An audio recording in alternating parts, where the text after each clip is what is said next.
Hello students, कक्षा 9th का जो मैथ का पेपर है उसको मैं सोल्व करवाने जा रहा हूँ। आज ये पेपर हुआ था तो इसका पूरा सॉल्यूशन मैं इंग्लिश मीडियम में बताऊंगा। तो बहुत ही इंपॉर्टेंट पेपर है। चलते हैं इस पेपर को सोल्व करने के लिए शुरू से लेकर अंत तक। सबसे पहला क्वेश्चन देखो, कौन सी इरेशनल नंबर इज, आपको इरेशनल संख्या बतानी है, अप्रिमेय संख्या बतानी है। तो इरेशनल नंबर इज √3। √3 वो इरेशनल नंबर है। Coordinates of the origin is, origin के जो कोऑर्डिनेट्स होते हैं वो 0 0 होते हैं। एक्स और वाई दोनों के 0 होते हैं। एक्स और वाई दोनों की वैल्यू 0 होती है।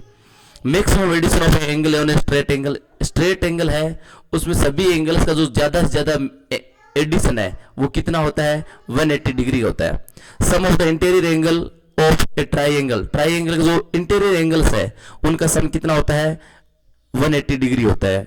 ट्राइंगल इंटीरियर का सम 180 डिग्री होता है। How many sides of quadrilateral are there, quadrilateral की कितनी साइड्स होती है, 4 साइड्स होती है। ठीक है। हीरोज फॉर्मूला, हीरोज फॉर्मूला आपको ये है इसका सही सूत्र, है ना। How many equal sides are there in the isosceles triangles, isosceles triangles में कितनी साइड्स होती हैं, इक्वल होती है, 2 साइड्स इक्वल होती है इसमें। और इक्विलेटरल में तीनों साइड इक्वल होती है। ठीक है। आगे देखो, curved surface area of a cone, cone का करोड़ सरफेस एरिया होता है πRL। ठीक है। Correct way of showing tally mark of 5 का टेली मार्क ये होता है 4 सीधी लाइन और उसके ऊपर 5। Distance between the bars in A bar graph, bar graph में जो बार की डिस्टेंस होती है वो इक्वल होती है। ठीक है। 32 पावर 2/5, तो 32 है उसको अपने क्या करते हैं, फैक्टराइज करते हैं। 32 में 2 का भाग दिया 16, 2 का भाग दिया 8, 2 का भाग दिया 4, 2 का भाग दिया 2, 2 का भाग दिया 1, तो ये कितना हुआ, 2 की पावर है 5। तो 2 की पावर है 5, 32 का मतलब 2 की पावर 5, इसका अंडर कितना है, ऊपर पावर कितने, 2/5। इन दोनों के बीच में मल्टीप्लाई होता है तो 5 से 5 कट गया तो 2 की पावर है 2 बची। 2 की पावर 2 का मतलब 4 है इसका। Equation of X axis in Cartesian plane is, Y axis जो इक्वेशन बनती है वो x इज इक्वल टू 0 होती है। ठीक है। यदि y एक्सिस पर होता है, जैसे ये y एक्सिस है, उसमें x की वैल्यू देखो, x की वैल्यू हमेशा क्या रहेगी, 0 रहेगी। ठीक है। Lines which are perpendicular to each other है, जो लाइंस देखो, lines which are perpendicular to each other, lines जो एक दूसरे से परपेंडिकुलर होती है वो कितने डिग्री का कोण बनाती है, it makes 90 degree angle. Perpendicular होते हैं वो 90 डिग्री एंगल बनाती है। ठीक है। Opposite angle of parallelogram is, parallelogram के ऑपोजिट एंगल कितना होता है, पैरेललोग्राम के ऑपोजिट एंगल होता है, ऑपोजिट एंगल इक्वल होता है। पैरेललोग्राम के ऑपोजिट एंगल हमेशा इक्वल होते हैं। Corresponding part of A congruent triangle, जो कॉन्ग्रुएंट ट्राइंगल होते हैं जो उनके कोरोस्पोंडेंट पार्ट्स क्या होते हैं, हमेशा इक्वल होते हैं, कोरोस्पोंडेंट पार्ट। ठीक है। Relation between diameter and radius, diameter और रेडियस का रिलेशन क्या होता है कि रेडियस है वो दुगना होने पर डायमीटर होती है, यानी डायमीटर का हाफ रेडियस होती है। 2 radius equal to diameter, simple सा, डायमीटर उसका दुगना होता है रेडियस, और डायमीटर का आधा क्या होती है, रेडियस होती है। सिंपल सा एकदम। ठीक है। आगे देखो, triangle having 7 base and height 4, area will be, यदि बेस उसका 7 है और हाइट 4 है तो उसका एरिया ज्ञात करना है। तो सीधा 7/2 बेस अपॉन ए, बेस अपॉन ए हाइट है, बेस अपॉन हाइट, 2 से 2 कितना हो गया, 2 4 8 सेंटीमीटर स्क्वायर होगा। Height of the bar depends on the value of the variable, देखो किसी भी बार की जो हाइट होती है वो किस पर डिपेंड करती है, वेरिएबल की वैल्यू पर डिपेंड करती है, यानी जितनी वेरिएबल की वैल्यू रहेगी उतनी ही उस बार की हाइट होगी। ठीक है। अब देखो आगे, k की value, find the value of k if x is equal to 3 and y is equal to 2, x की वैल्यू 3 है और y की वैल्यू 2 है, तो इस सॉल्यूशन में k की वैल्यू फाइंड करनी है। तो देखो x की जगह क्या रखना है, अपने को 3 रखना है, तो 2 इंटू x की जगह 3 प्लस y की जगह रखना है अपने को 2 इज इक्वल टू k। 2 3 जा 6, 6 और 2 बराबर के 2 और 3 कितने होते हैं, 6 और 2 कितने होते हैं, 8 है। तो 8 इज इक्वल टू k की वैल्यू कितनी ही 8 आई है। ठीक है। अब इसमें देखो इसकी वैल्यू फाइंड करनी है, इन दोनों का कॉमन वापस क्या आ रहा है, 2 आ रहा है, तो पहले से माइनस के 2x है और उसके वापस क्या आ गया, 2 कॉमन आ गया, तो क्या बचा, x प्लस y, तो क्या होगा, माइनस के 4x x प्लस y, ये इसके हो गया सॉल्यूशन। ठीक है, गिवन फिगर, दी गई फिगर है उसमें POQ is a line, POQ एक लाइन है, find the value of x, x की वैल्यू फाइंड करनी है। तो सीधा सा है कि एंगल ये और ये बिल्कुल इक्वल है, तो क्या हो जाएगा 3x is equal to 40 degree, 3x is equal to 40 degree, x is equal to कितना हो जाएगा 40/3, तो 4 का 3 में भाग देंगे तो 3.3, ये x की वैल्यू आ गई।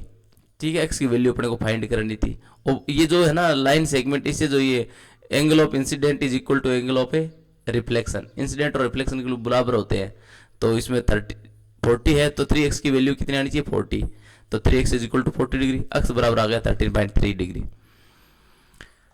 आगे देखो, ABC and DBC are two isosceles triangle, ये देखो ABC और DBC, ABC और DBC ये दो ट्राइंगल है, आइसोस्केलस है, इसकी दो साइड इक्वल है, बेस BC है, दोनों का बेस क्या है BC है। आपको प्रूव करना है कि ABD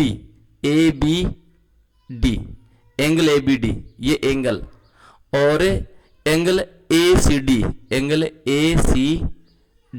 ये दोनों क्या है कॉन्ग्रुएंट है, ये दोनों एंगल कॉन्ग्रुएंट है, ये आपको प्रूव करना है ना। तो आप इजीली इसको प्रूव कर सकते हो, कोई ज्यादा इसमें हार्ड नहीं है, क्योंकि इसमें ये SSS का फॉर्मूला या SAS का फॉर्मूला लगता है यदि कोई एंगल कॉन्ग्रुएंट हो तो। ठीक है, इसके लिए जगह चाहिए, आप इसको खुद करना है। ठीक है, आपको आगे देखो, ratio of the quadrilateral are 4, ratio 5, ratio 10, ratio 11, तो each angle of a quadrilateral find करना है कि क्वाड्रिलेटरल ईच एंगल कितना है। तो मान लो कि क्वाड्रिलेटरल का हर एंगल है वो इस रेशियो में है, तो अपने एंगल देखेंगे कि x मानते हुए कि क्वाड्रिलेटरल के जो एंगल है वो 4x plus 5x plus 10x plus 11x, इन सभी को जोड़ते हैं तो ट्राइंगल का जो क्वाड्रिलेटरल का जो इंटीरियर एंगल हो कितना हो जाएगा 360 डिग्री हो जाएगा।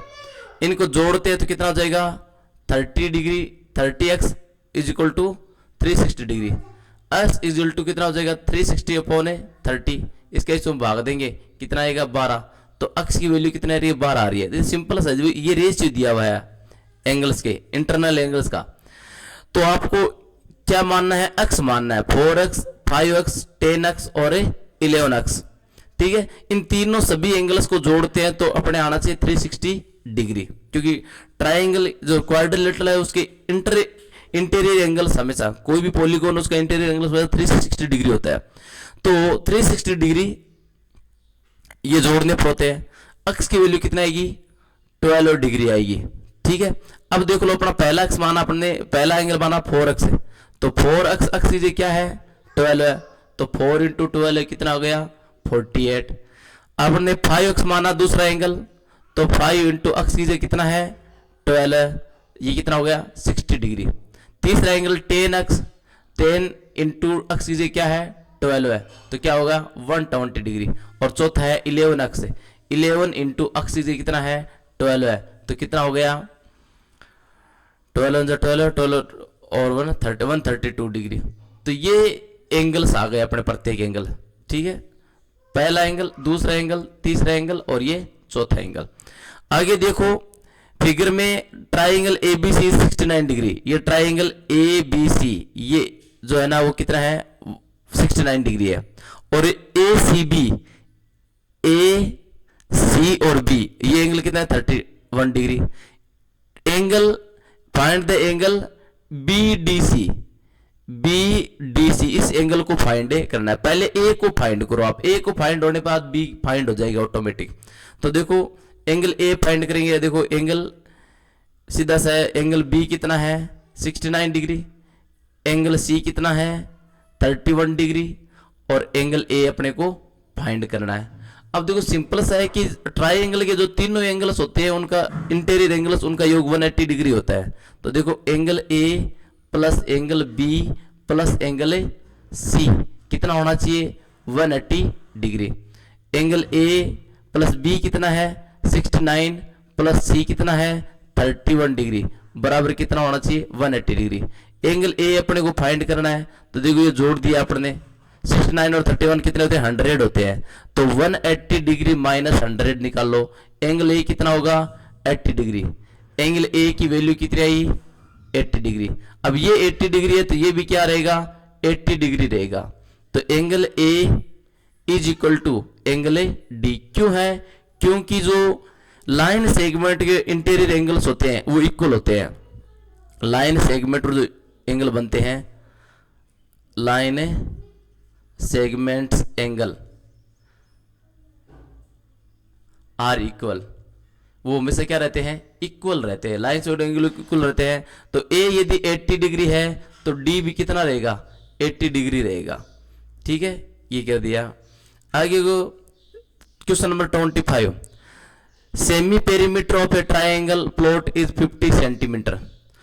To equal sides are of 12 metre. दो इक्वल साइड 12 मीटर है। Find the area of the triangle. Triangle का एरिया आपको फाइंड करना है। सेमी पेरीमीटर कितना है? 15 मीटर है। तो पेरीमीटर कितना होगा? Perimeter is equal to 30 metre. Semi मतलब आधा, आधा 30 है तो पूरा पेरीमीटर 30 हो गया। अब टू साइड्स कितनी है? ए और बी दो साइड्स का योग दे दिया 12 और 24। अपने को ज्ञात करना तीसरी साइड। तो देख लो टोटल साइड्स का योग 30 डिग्री है। तो तीसरी साइड कितनी हो जाएगी? C is equal to 6। ठीक है, तो देखो ए बी दोनों 12 है, 24 हो गया, तीसरी C हो गई 6। अब आपको इस ट्राइंगल का एरिया ज्ञात करना है। एरिया अपने हीरोज फॉर्मूला से ज्ञात करेंगे। पहले पेरीमीटर ज्ञात करो। तो पेरीमीटर क्या होता है? ए प्लस बी प्लस ए प्लस बी प्लस सी बराबर 2। ए प्लस बी प्लस सी कितना है अपने पास है? 30। 30 का बटा 2 कितने हो गया? 15। 15 मीटर। 15 मीटर। ठीक है, अब अपने को हीरोज फॉर्मूला से एरिया ज्ञात करना है। Area of Hero's formula. तो अपने ये अंडर रूट लगाएंगे S, S minus A, S minus B under root और S minus A C. Simple है। तो देखो एस कितना है? 15। 15 माइनस पहला कितना है? 12 है। 15 minus B angle B side कितनी है अपनी? 12 है अंडर रूट। और तीसरा है 15 माइनस 6। ठीक है, इन सभी का क्या करना है? Under root. अब देखो 15 में से 12 निकाले कितने बचे? 3। 15 में 12 है 3 और 15 में 6 निकाले कितने बचेंगे? 7 नहीं 9 बच गए, सॉरी। ठीक है, इनका अंडर रूट। अब ये अंडर रूट ज्ञात रहेंगे तो ये 15 3 इंटू 3 और 3 का 9 का फैक्टराइज कितना होता है? 3 इंटू 3। तो ये दोनों पेयर बाहर निकाल लेंगे क्योंकि पेयर निकलते अंडर रूट से बाहर आ जाते हैं। तो 3 3 जा 9, ये बाहर आ गया। बचा क्या? Under root 15। क्यों? अंडर रूट 15 का अंडर रूट होता नहीं है तो ये हो गया। ठीक है, अब देखो ये क्या है? एरिया है। एरिया होगा मीटर स्क्वायर में, मीटर स्क्वायर। तो ये अपन ने ज्ञात कर दिया, सिंपल है। ठीक है, आगे देखो इस side find the area of equilateral triangle whose length of each side is 6 metre, 6 centimetre. अब जो इक्विलेटरल ट्राइंगल है उसका एरिया ज्ञात करना है। तो इक्विलेटरल ट्राइंगल एरिया, तो देखो इक्विलेटरल ट्राइंगल का एरिया कितना होता है? Under root 3 divide by 6a square होता है। अंडर रूट 3 6 और एक की जगह कितना आता है? इसके इक्विलेटरल साइड है 6, इसका स्क्वायर। ठीक है, तो कितना होगा? अंडर रूट 3 6 6 जा 6 3 टाइम है तो 6 36 है और 36 और 6 से क्या कितना आता है? 616। तो 3 अंडर रूट 616 इसका एरिया आ रहा है ना। अंडर रूट 3 अपॉन 616 ये एरिया है। The radius of a cylinder is 5 centimetre and height is 32 centimetre. Find the volume. Cylinder का रेडियस 5 सेंटीमीटर है, हाइट 12 सेंटीमीटर है, वॉल्यूम ज्ञात करना है सिलेंडर का। तो सिलेंडर का वॉल्यूम देखो, सिलेंडर वॉल्यूम आपको फॉर्मूला आना चाहिए सिलेंडर के वॉल्यूम का। सिलेंडर का वॉल्यूम है पाई आर स्क्वायर एच। पाई का मतलब 22/7। आर अपने को कितनी दे रखी है? 5 और एच कितना है? 12 है। अपने को क्या करना है? सीधा ऊपर वाले से मल्टीप्लाई करना है। मल्टीप्लाई करने के बाद अपने को 7 का भाग देना है। ठीक है, तो अपने सब कुछ भाग देते हैं तो ऊपर की वैल्यू आएगी 600। ऊपर गए थे, गुणा करने पर 6600 और 7 का भाग दे देंगे तो कितना आ जाएगा अपने आ जाएगा 942.8 सेंटीमीटर क्यूब, ये इतना एरिया है। ठीक है, अब क्या गया था देखो, mark of the 10 students of class 9 in the first test are as follows, यानी 10 स्टूडेंट्स के मार्क्स है वो नीचे दिए गए फर्स्ट टेस्ट में, है ना। फर्स्ट टेस्ट के 10 स्टूडेंट्स मार्क दिए हुए, make a frequency table by using telemarks, telemarks use करते हुए आपको फ्रीक्वेंसी टेबल बनानी है। तो देखो स्टूडेंट्स लिख दो इस साइड, ठीक है, और इस साइड लिखनी है आपको फ्रीक्वेंसी। स्टूडेंट्स लिखा, और स्टूडेंट्स के बाद देखो स्टूडेंट्स में कैसे आए, सबसे पहले दो नंबर कितनों के आए, 2 नंबर सिर्फ एक के आए, तो यहां लिख दो 1 फ्रीक्वेंसी। ठीक है, 2 के बाद कौन सा है, 5 के कितने आए, 5 के भी एक स्टूडेंट के नंबर आए 5। फिर 6, 1 2 3 4, 6 कितनों के आए, 4 के आए हैं 6। ठीक है, 7 कितने हुए, 7 भी 1 के आए हैं। 8 भी 1 के आया है। 9 1 और ये 9 आए हैं 2 के। अब टेली मार्क्स आप यूज कर सकते हो, टेली मार्क्स यूज करते हैं, ये देखो टेली मार्क्स ऐसे यूज करते हैं, ये 1 है तो ये 1 ऐसे लगा दो, ये 2, 4 है तो ये 4 लिख दो, 1 1 1 1 और ये 2, ये टेली मार्क्स लगा दिए। अब ये कह रहा है इसी question, observing the above question table 29 इसी पर डिपेंड है। Observing the above question table give answer of the following questions, निम्नलिखित क्वेश्चन का आंसर दो। How many students got 9 marks, 9 कितनों को मिला है, 2 को, तो 9 मिला है 2 स्टूडेंट्स को। How many student got less than 8 marks, 8 से कम कितने स्टूडेंट्स के आए हैं, तो देखो 8 से कम ये देखो 7, इससे कम आए हैं 2 2 4 नहीं 1 2 6 7 स्टूडेंट्स के 8 से कम मार्क आए हैं, और 8 को जोड़ ले तो 8 स्टूडेंट्स को 8 से कम मार्क आए हैं। ठीक है, अगला देखो 30th क्वेश्चन, शो दैट 0.235325 यानी ये इक्वल टू 0.5235, इसको एक्सप्रेस करना है P अपॉन Q में, तो इसको यदि आप एक्सप्रेस करते हैं 235 किस में एक्सप्रेस करते हैं, P अपॉन Q में, तो देखो डेसिमल हटाएंगे, डेसिमल 3 संख्या है तो क्या हो जाएगा 235 अपॉन क्या हो जाएगा 1000। जितने संख्या पहले डेसिमल हटाए उतनी शून्य का भाग दे देंगे, 3 से पहले डेसिमल हटाया तो 1000 का भाग लगेगा, तो क्या हो जाएगा ये 235/1000। अब दोनों में 5 का भाग जा रहा है तो 5 का भाग देके देख लो, ये इतना ही, ये सही है। ठीक है, राइट एनी 3 सॉल्यूशंस, देखो इसमें राइट एनी 3 आइडेंटिटीज, कोई 3 सर्व समीकरण लिखिए, 3 आइडेंटिटीज लिखिए, तो कोई सही लिख दो आप, x + y = 1, 2x + y = 2, यानी जो भी है कोई भी 3 सर्व समीकरण आपको आइडेंटिटीज लिखनी है ना। Right any 3 solutions of 2x + y = 5 = 5, इसके 3 सॉल्यूशंस लिखने हैं। तो देखो x और y दोनों के 3 सॉल्यूशन लिखने हैं।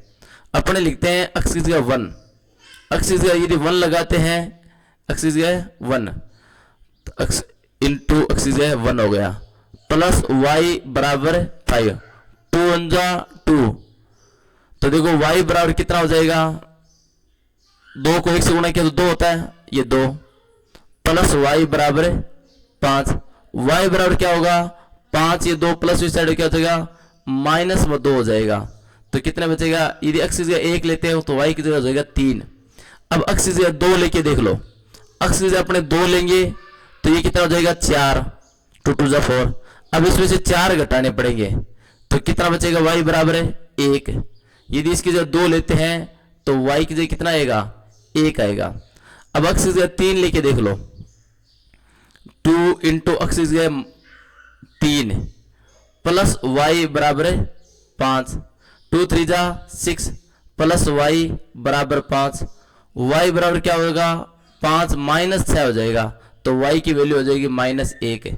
यदि इसकी 3 रखते हैं तो y की वैल्यू कहेगी -1 रहेगी। ये 3 सॉल्यूशन x और y के अपन ने फाइंड कर लिए, है ना।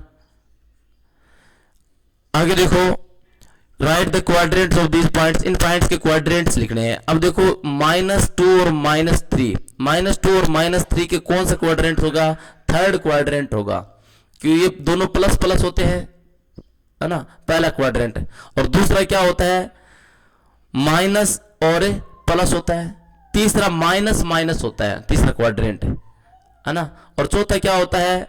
चौथा होता है एक माइनस और दूसरा नहीं, प्लस और माइनस, एक्चुअली प्लस रहती है। तो अब इसे दे दो पहला क्वाड्रेंट, ये माइनस माइनस दोनों में, तो माइनस माइनस ये तीसरे में है, तीसरा क्वाड्रेंट रहेगा इसमें। 5 और 0 जिन्हें दोनों प्लस में है, 5 और ये 0, तो ये कौन से क्वाड्रेंट में है? ये प्रथम क्वाड्रेंट में है। -1 और 2 ये इसमें है, तो ये दूसरा क्वाड्रेंट है ना। तो ये क्वाड्रेंट बताने आपको, ठीक है। अब ये क्या कर रखा है कि इन फिगर, इस फिगर में A C is equal to B D, A और सी इक्वल है किसके? बी और डी के। प्रूव करना है A B is equal to C D, कि ए बी है वो सी डी के इक्वल है। तो सिंपल सा ए सी गिवन क्या दिया हुआ अपने को? गिवन दिया हुआ है A C is equal to B D, A C के बराबर बी डी है। तो ए सी का मतलब क्या हुआ? ए सी का मतलब होता है A B plus B C, A C plus B C, ये ए सी का मतलब हुआ। आगे देखो बी डी, बी डी का मतलब है B C plus C D, B C plus C D, ये बी डी का मतलब है। अब इसमें देख लो बी सी दोनों में आ रहा है, यहां भी बी सी आ रहा है, ये भी बी सी आ रहा है, तो बी सी से बी सी हटा दो, क्या बचेगा? ए बी बराबर है सी डी। तो प्रूव हो गया कि यदि ए सी बराबर बी डी है तो ये होगा ए बी बराबर है सी डी, ठीक है। आगे देखो prove that angles of a segment in a circle are equal, ये प्रूव करना है कि जो सेगमेंट के एंगल्स होते हैं वो एकदम क्या होते हैं? इक्वल होते हैं। तो ये आपको, ये सर्कल है, इस सर्कल में ये सेगमेंट बना हुआ है, ये कह रहा है कि ये एंगल और ये एंगल, ये दो एंगल इज इक्वल टू इस एंगल के बराबर होता है। तो इसकी आइडेंटिटीज आप देखना, आइडेंटिटीज के आधार पर ये बिल्कुल सही है ना। Sides of a angle 60 degree 100 metre, sides of a triangle, एक ट्राइंगल की जो साइड्स होती है वो 60 मीटर 100 मीटर और 140 मीटर रेस्पेक्टिवली है। साइड्स ऑफ ट्राइंगल की 60 मीटर है, 100 मीटर है और 140 मीटर दी हुई है। ट्राइंगल है, इसकी ये साइड्स दी हुई है, ठीक है। एक की 60, एक की 100 और एक की 140 मीटर। अब इसका एरिया ज्ञात करना है। एरिया अपने किस पर? हीरोज फॉर्मूले से ज्ञात करेंगे, बहुत ही सिंपल है। कैसे ज्ञात करना है देखो मैं बता रहा हूं आपको, एक बार ये मिटा दो थोड़ा सा। पहले पेरीमीटर ज्ञात करो तीनों का, semi perimeter, semi perimeter, semi perimeter A plus B plus C तीनों साइड बटे 2। तो देखो ए कितना है? 60 प्लस 100 प्लस 140, इनमें 2 का भाग देना है, तो कितना होगा? 300। 300 में भाग दिया 2 का, तो सेमी पेरीमीटर कितना है? 150 आ गया। अब इसको क्या करना है आपको? हीरोज फॉर्मूला लगाएंगे एरिया के लिए, हीरोज फॉर्मूला एरिया के लिए, है ना। तो ये लिखो under S, S minus A, S minus B और एस माइनस सी। तो देखो एस की वैल्यू कितनी है? सेमी पेरीमीटर है 150 है, 150 माइनस ए कितनी है? ए अपने पास 60 है, ये 60 अंडर नहीं सॉरी ब्रैकेट 150 माइनस बी कितना है? 100, ठीक है। 150 सी कितना है? 140। अब देख लो 150 इंटू 160, 50 160 कितने हुए? 90 इंटू 150 से 100 निकाले कितना हुआ? 50 बचा, इंटू 150 में से 40 निकाले कितना बचा? 10। अब इसमें देख लो आपको अंडर से बाहर संख्या निकालनी है, वो देखो कौन कौन सी होगी। 150 का मतलब हो गया 50 इंटू 3, 90 का मतलब हो गया 30 इंटू 3, है ना, और सीधा 50 और ये 10। अब सिंपल सा है, देखो ये 3 और 3 एक पेयर बन गया, तो 3 बाहर निकाल लो। 50 और 50 ये पेयर बन गया, तो ये 50 बाहर निकाल लो। ठीक है, बचा क्या, ये 3 का मतलब 3 इंटू 10, तो 3 10 और 10 का एक पेयर बन गया, ये 10। अब बचा 3 है, तो 3 को अंडर रूट में ही रख दो, ये बाकी को मल्टीप्लाई कर लो। कितना है, इसको अंडर रूट में रखना है। 150, ये 1500 आ गया। 1500 ये √3, ये इसका क्या है, एरिया है। किसमें है, मीटर स्क्वायर। आगे देखो क्वेश्चन दूसरा, ये थोड़ा मिटा देते हैं। ठीक है, क्वेश्चन नंबर 37 नंबर क्वेश्चन क्या है, 37 नंबर क्वेश्चन है कि कोनिकल वेसल है जिसकी रेडियस कितनी है 4 सेंटीमीटर और स्लेंट हाइट 7 सेंटीमीटर है। How much metal will be required making the vessel. Conical, ये देखो ऐसे कोनिकल क्या है, एक वेसल है, बर्तन बना हुआ है। इसकी रेडियस कितनी दी हुई है, रेडियस दी हुई है 4, यहां से लेकर ये हाइट कितनी है 4 है। और स्लेंट हाइट, ये स्लेंट हाइट कितनी है 7 है। तो कितना मेटल यूज होगा वेसल को बनाने के लिए, तो जो इसकी कर्व्ड सरफेस एरिया है, कर्व्ड सरफेस एरिया के इक्वल रहेगा, कर्व्ड सरफेस एरिया के इक्वल रहेगा इसकी मेटल, है ना। जितने उसको मेटल जरूरत है उतना उसका कर्व्ड सरफेस एरिया होगा। तो देखो कर्व्ड सरफेस एरिया कितना होता है, कर्व्ड सरफेस एरिया इसका होता है 1/3 पाई आर स्क्वायर एच, ये होता है ना। तो देखो 1/3 पाई का मतलब 22/7 और आर का मतलब कितना 4 × 4 और हाइट कितनी है, हाइट होगी 7। तो ये कितना 7 से 7 कट गया। अब गुणा कर दो आप, मल्टीप्लाई करते हैं तो 8 8 जा 16, नहीं 5 4 जा 16, 16 को 22 से किया 32 और 32 और 3 35/3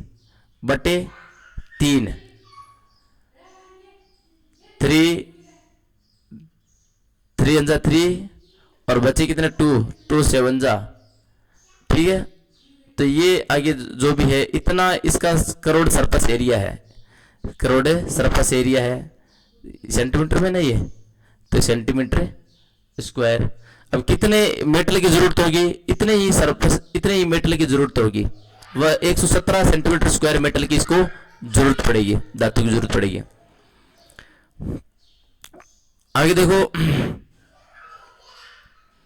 सॉरी इसका ये क्या है, वॉल्यूम है क्या है, सॉरी वॉल्यूम है, तो वॉल्यूम का सूत्र लगा दिया अपन ने पाई आर स्क्वायर एच। तो जबकि इसका वॉल्यूम नहीं, इसमें अपने को चाहिए सरफेस एरिया, पाई आर एल होता है। वैसे स्लेंट हाइट तो पाई आर एल होता है, सॉरी हाइट है ही नहीं, स्लेंट हाइट है, स्लेंट हाइट पाई आर एल होता है, सॉरी 22/7। आर कितना है, आर इसका नाम 4 है और स्लेंट हाइट है 7, 7 से 7 कट गया तो 88 सेंटीमीटर स्क्वायर मेटल की जरूरत पड़ेगी।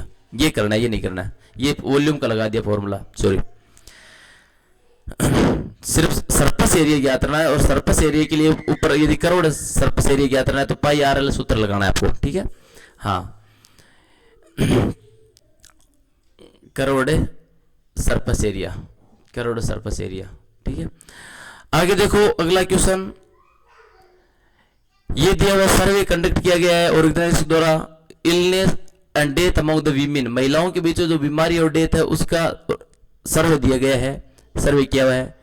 Between 15 to 44 years old found the following figures. इसका देखो आपको ज्ञात करना है क्या, ग्राफिकल रिप्रेजेंटेशन आपको करना है। तो ग्राफिकल रिप्रेजेंटेशन कैसे करना है, इस साइड आपको क्या लिखना है, डेटा लिखने हैं, ये आपको बनाना है। ठीक है, इसमें कौन सी, यहां पर पॉइंट लगाओ और आप लिखो कि reproductive health conditions, reproductive health condition की महिलाएं। 2 नंबर पर लिखो न्यूट्रिशियस कंडीशंस, 3 नंबर इंजरीज, आई लगा दो, 4 नंबर कार्डियोवास्कुलर कंडीशंस का सीसी, और 5 नंबर रेस्पिरेटरी, ये रेस्पिरेटरी, और आगे एक और लगा दो। ठीक है, अब यहां पर देखो, यहां से शुरू करना है अपने को, ग्राफिकल रिप्रेजेंटेशन है ना, 4 से शुरू कर दो, 4 है ना, फिर 4 के बाद है 4 ने 5 करो, 5 10 15 20 25 30 और 35 ये कर दिया। अब जो RHS 31 है तो 31 का मतलब यहां तक आपको ग्राफ करना है, 31 तक, 31 यहां पर, इसको आप लगा सकते हो। पहले हटाओ तो ये हमने बार ग्राफ बना दिया, ठीक है। अब इसमें क्या है 31 है, 31 की लाइन यहां पर है 31.8, फिर 25 तो 25 तो यहां पर आ गई सीधा 25 पर। 12.4 है तो यहां से किस सीधा आ गए 3 नंबर पर, यहां पर 12.4 सीधा यहां आ जाओ 12.4 है ना। 12.4 नीचे और आना पड़ेगा, यहाँ पर आना का 12.4 ये नहीं है, यहाँ पर 12.4। ये सबसे पहले कितना है 31.8, ये कितना है 25.4, ये कितना है यहाँ पर 12.4, ठीक है। इसमें 4.3 करना है, फिर 4.3 सीसी में ये 4.3 तो 4.3। इसके बाद क्या कर रहा है 4.1 तो ये लो यहाँ पर 4.1 है ना, और फिर करना है 22 तो यहां से सीधा ऊपर जाएगा, यहाँ पर 22 आ जाएगा लास्ट में। तो ये ग्राफिकल रिप्रेजेंटेशन है, ठीक है। आप खुद कर सकते हो, इसको प्रेजेंट करते हो ग्राफ में। आगे देखो find the volume of a sphere whose radius is 0.63। Sphere का वॉल्यूम फाइंड करना है। तो स्फीयर का वॉल्यूम क्या होता है, स्फीयर का वॉल्यूम का फॉर्मूला होता है 4/3 पाई आर क्यूब, कि वॉल्यूम क्यूब लगाया जाता है। 4/3 पाई का मतलब 22/7, आर कितना है 0.63 इंटू 0.63 इंटू 0.63। तो 7 को इससे काटा अपन ने तो 0. क्या आएगा 9, 3 को इससे काटा तो 0. कितना आएगा 3। अब ऊपर वाली संख्या को गुणा किया अपन ने, गुणा करने पर क्या आएगा, क्वेश्चन नंबर 39, गुणा करने पर आया अपने, ये गुणा करके भाग दिया तो इसका सीधा सा मैंने कर रखा है, गुणा करने भाग देने पर 11.4760, ये 11 पॉइंट है, इसका इतना ही मानना है सेंटीमीटर या मीटर क्यूब, एरिया में से क्यूब में लिखा जाता है मीटर क्यूब, ये इसका उत्तर है। एक hemispherical ball is made of steel 0.23 centimetre thick. एक हेमिस्फेरिकल बॉल है, कटोरा है, देखो ये ऐसा कटोरा है ना, ये हेमिस्फेरिकल कटोरा बना हुआ है, ठीक है। और उसकी थिकनेस कितनी है 0.5 सेंटीमीटर थिकनेस है, इसकी मोटाई ये है, और इंटरनल रेडियस 5 सेंटीमीटर है।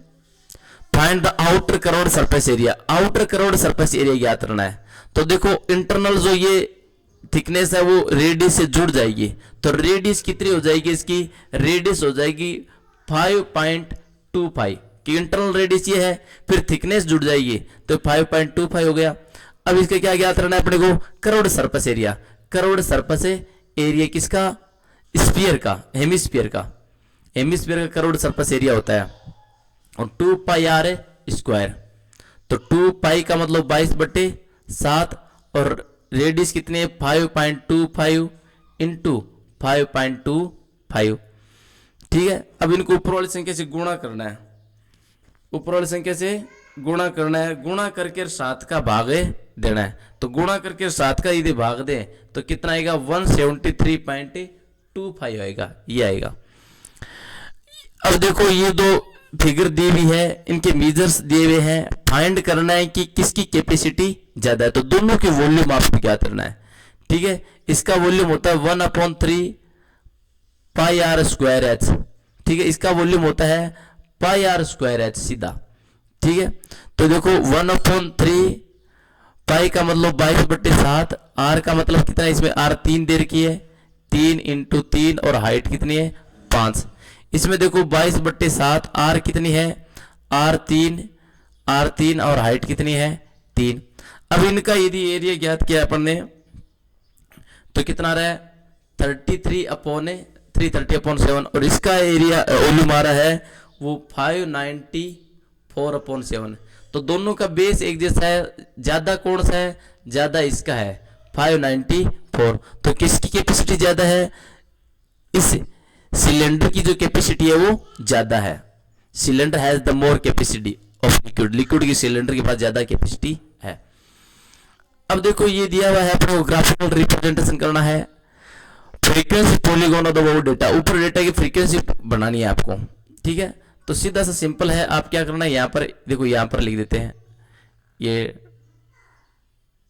देखो, इसमें यहां पर लेते हैं 140, यहां पर 150, 160, 170, 180, 190 और ये हो गया 200, ठीक है। ऊपर देखो इस साइड से अपने शुरू करते हैं 20 तक है ना, तो देखो 5 से शुरू कर देते हैं, 5, 10, 15 और ये 20। अब देखो 140 to 50 कितना है, 5 है, तो 140 to 50 कितना है, ये देखो यहां पर 5, ठीक है। आगे देखो 150 to 60, 150 और 60 के बीच में कितना है, 10, तो अपने यहां पर 150 to 60 कितना आ गया, 10 आ गया, ठीक है। 160 to 70, 160 और 70 के बीच में 20, तो सीधा अपने कहां पर गए, 160 और 70 के बीच, सॉरी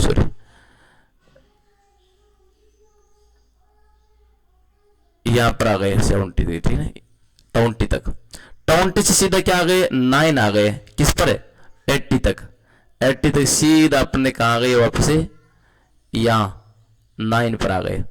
9 से 6, तो 6 कितना है, 6 है 90 तक, 90 में कितना आ रहा है, ये आ रहा है, यहां आ गया अगलो 6, ये 6 पर है।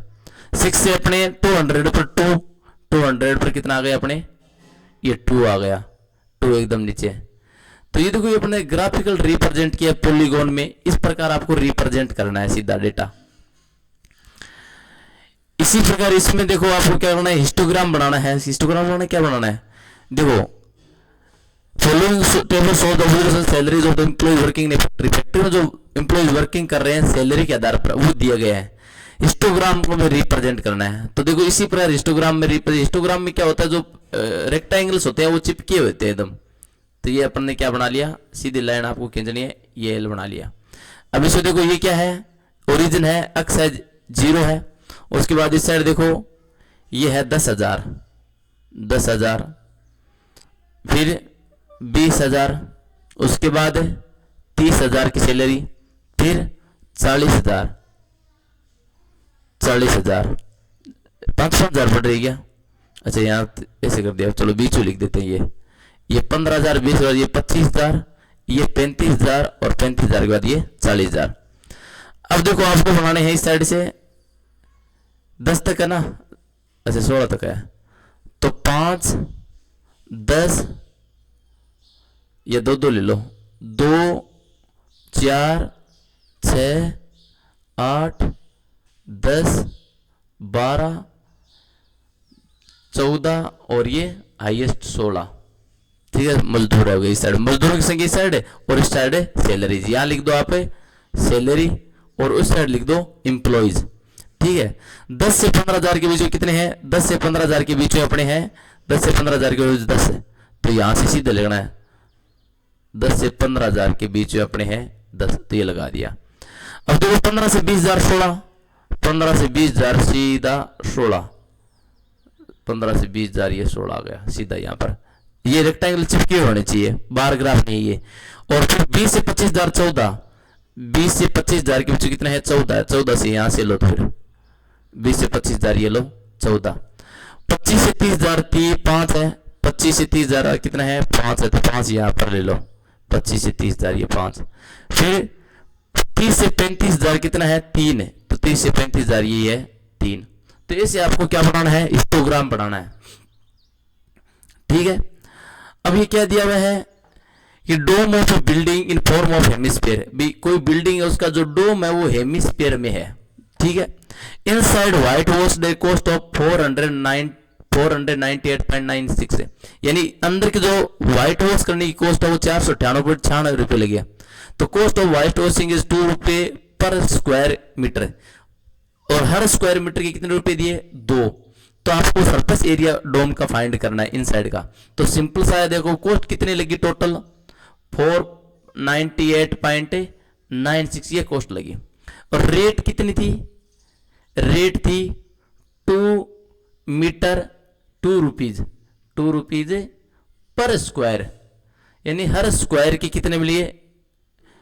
2 रुपीज लगे।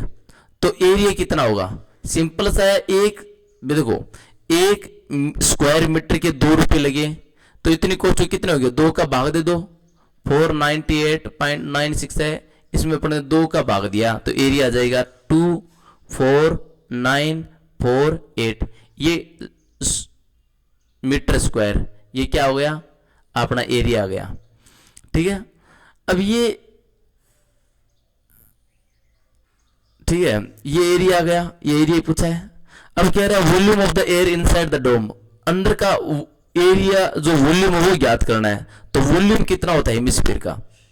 Volume of A hemisphere, volume होगा 2/3 पाई आर क्यूब, हमेशा वॉल्यूम क्यूब में आता है, 2/3 पाई आर क्यूब। अब देखो ये वॉल्यूम होता है, लेकिन अपने पास आर नहीं है, आर अपने को ज्ञात करनी है। ये क्या है?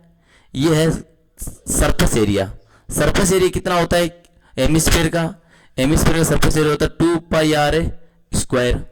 तो 2 पाई आर स्क्वायर बराबर ये है, तो आर बराबर कितना आएगा? अपने ऐसे रख के देखते हैं, आर बराबर करते हैं तो कितना आता है? देखो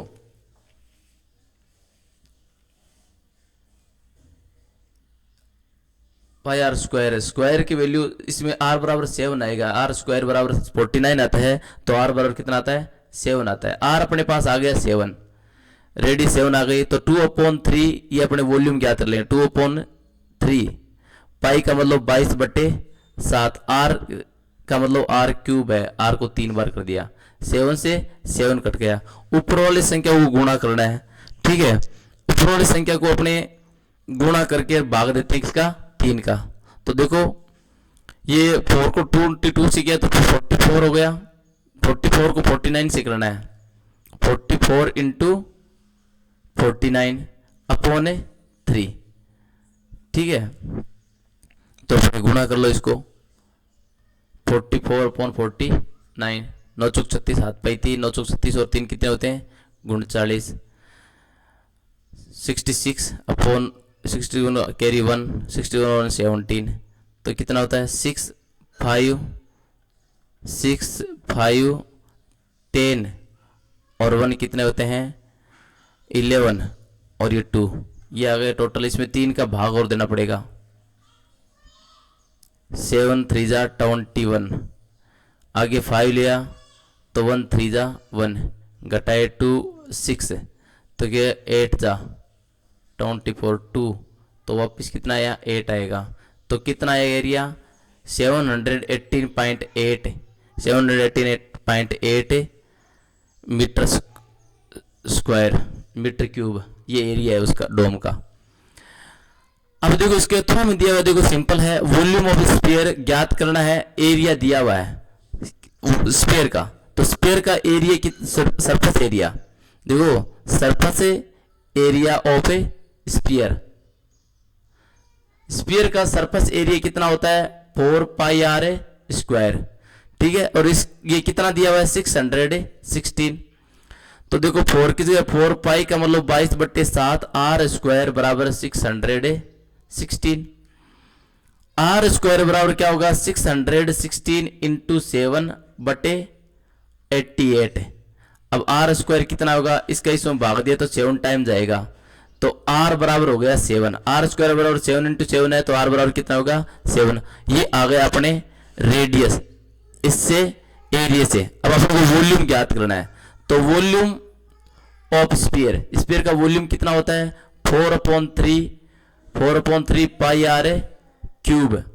ठीक है, तो 4/3 पाई का मतलब 22/7, आर का मतलब 7 गुणा 7 गुणा 7, 7 से 7 कट गए, ऊपर वाली संख्या को गुणा करके 7 का भाग देना है। ऊपर वाली संख्या को गुणा करके 7 का भाग देंगे तो कितना आएगा, 1437 आएगा इसका वॉल्यूम। ये आपको क्या करना है, रिप्रेजेंट करना है दो डेटाओं को। तो बिल्कुल सिंपल आप प्रेजेंट कर सकते हैं, मार्क्स दिए हुए इस साइड ऐसे रखो, दोनों डेटा को रिप्रेजेंट करना है, ठीक है। तो इस साइड लिखो आप 10, 20, 30, 40 और ये 50, और फिर ये क्या करना है, 5 5 से 5, 10, 15, 20 तक है, ठीक है। अब देखो सबसे पहले ये फ्रीक्वेंसी रिप्रेजेंट करनी है, कितने पर है ये, 3 पर। 0 से 10 है वो कितने पर है, ये 3 पर है, ठीक है। 10 से 20 के बीच में कितनी है, 9 है, तो 10 से 20 के बीच में क्या आ गई, 9 पर आ गई। यहां ले लो थोड़ा सा, 20 तक ये 9 पर, ठीक है। ये 3 है और ये 9, और उसके बाद 10 से 30 के बीच में 17, 10 और 30 तक कितना आ गई, ये 17 आ गई, 17 यहां पर है, ठीक है। 30 से 40 के बीच 12, 30 से 40 के बीच वापिस से 40 से 12 आ गई, तो 12 यानी वापिस नीचे आ गई, ये 12 पर, ठीक है। और फिर 12 से 50 के बीच 9 पर आ गई, तो 12 से वापिस कहां पर आ गई, ये 9 पर। ये तो सेक्शन ए को रिप्रेजेंट किया है। अपने देखो फिर लाल लाइन से दूसरे को रिप्रेजेंट कर देते हैं, देखो कैसे, 5 पर, 0 से 10 पर कितना है, 5 है, 0 से 10 ये इतना है 5। 10 से 20 के बीच 19 है, सीधा यहां से कहां पर जा रहा है, 19, ये लो 19, ये यहां पर आ गया सीधा, ये सीधा 19 पर आ गया यहां पर 20 तक। 20 से 30 के बीच 15, तो ये लो कहां आ रहा है, ये 15 आ रहा है 30 पर, थोड़ा सा इसे साइड में कर लो, यहां पर कर लो 30, ठीक है।